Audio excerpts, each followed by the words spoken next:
एक दिवस अक्कलकोट भूमीवर असा चमत्कार घडला ज्याने संपूर्ण मानवतेला आशा दिली. तो दिवस होता श्री स्वामी समर्थ प्रगट होण्याचा दिवस. स्वामी समर्थ प्रगट दिनाची दिव्य कथा. चला तर मग आपण आज पाहणार आहोत अक्कलकोटची पवित्र भूमी. अक्कलकोट गाव शांत, साधं आणि भक्तिभावाने भरलेले. लोक दुःख, आजार आणि अज्ञानात अडकलेले होते. कोणीही मार्ग दाखवायला तयार नव्हतं. तेव्हा एक अदृश्य शक्ती या भूमीवर अवतरणार होती आणि त्या क्षणी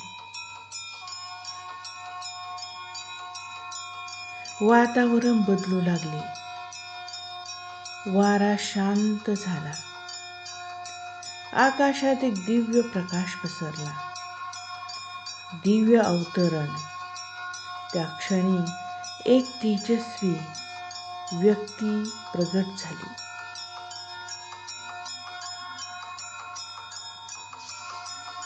डोळ्यात करुणा, चेहऱ्यावर शांती आणि हातात आशीर्वाद ते देत होते.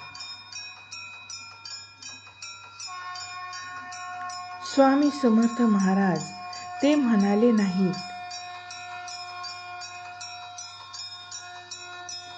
पण त्यांच्या अस्तित्वानेच सर्व काही सांगितले. भिवू नकोस, मी तुझ्या पाठीशी आहे. भक्तांचा अनुभव. लोकांनी त्यांना पाहिले आणि त्यांचे दुःख क्षणात कमी झाले.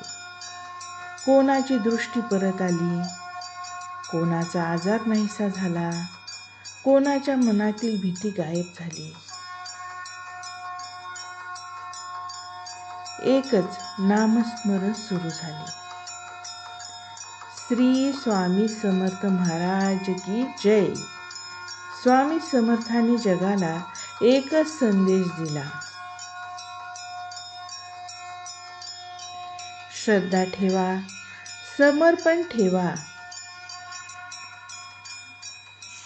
आणि नामस्मरण कधीही सोडू नका.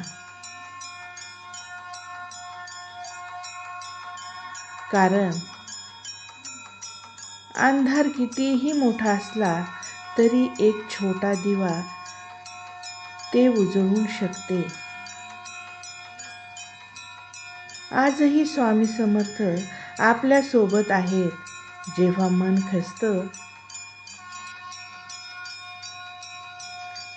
तेव्हा फक्त एक आवाज येतो, भिवू नकोस, मी आहे. जर विश्वास असेल तर चमत्कार नक्की घडतो. श्री स्वामी समर्थ. जय जय स्वामी समर्थ.